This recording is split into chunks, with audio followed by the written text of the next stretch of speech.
در قوم بنی اسرائیل سه نفر دوست با هم از صبح از خانه خارج شدن، رفتن صحرا و کوه. هوا طوفانی شد، پناه بردن به غاری.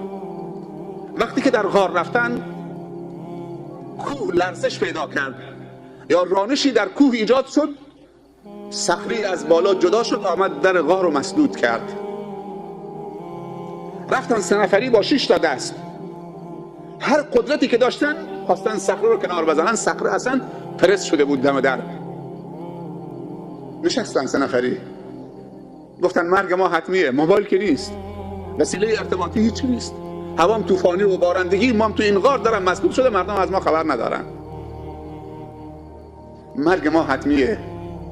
فکر کردن به این نتیجه رسیدن. سه نفری با هم مشورت کردن، گفتن تنها کسی که میتونه ما را نجات بده از این هلاکت فقط خودشه، وگرنه کسی از ما ارتباط نداره و خبر نداره و اطلاع نداره.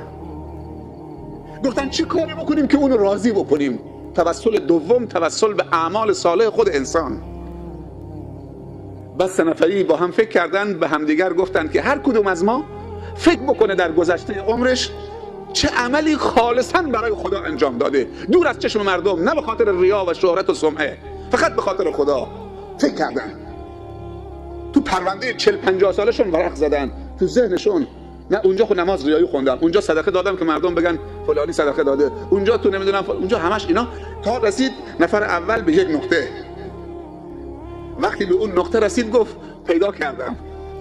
خیلی ها ازش گذشتن چون خالص به خاطر خدا نبود، ولی یک نقطهش میدونم که 100% از دل خودم خبر دارم که به خاطر خدا بود. گفت چیه؟ گفت اینه.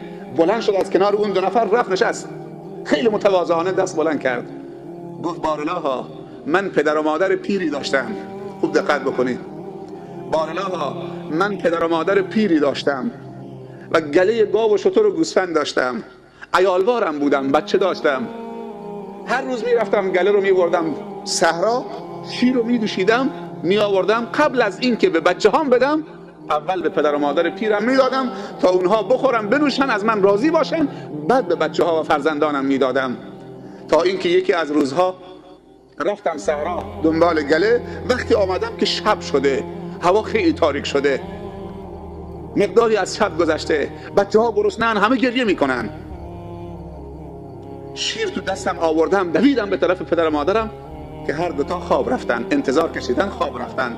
بچه ها فریاد میزنن، گریه میکنن بابا شیر بده. من همینطور لیوان شیر یا اون ظرف شیر رو تو دستم گرفتم، ایستادم، به بچه هام ندادم که اول پدر و مادرم رو راضی بکنم. و این دوتا همجور تو خواب بودن، بیدار نشدن تا وقت سحر بیدار شدن که من ایستادم سر پا، ظرفم تو دست منه. بعد گفتم بابا شیر بگیر، مادر شیر بگیر بخور. گفت پسرم تو ایستادی؟ گفت معذرت میخوام، وقت من آمدم شما خواب بودید، شیرتون رو بگیرید بخورید. خوردن، تشکر کردن. گفت بارالها، اگر احترام به پدر و مادر، خدمت پدر و مادر، نیکی به پدر و مادر، احسان به پدر و مادر، رضای پدر و مادر رضای توست و خدمت به اونها رضای توست و دستور توست، تو دستور دادی که من به پدر و مادرم اکرام بکنم، احترام بکنم. خدایا اگر این کار رو من به خاطر رضای تو کردم، مشکل ما رو حل بفرما. هنوز دستش پایین نیامده بود که صخره جابجا شد.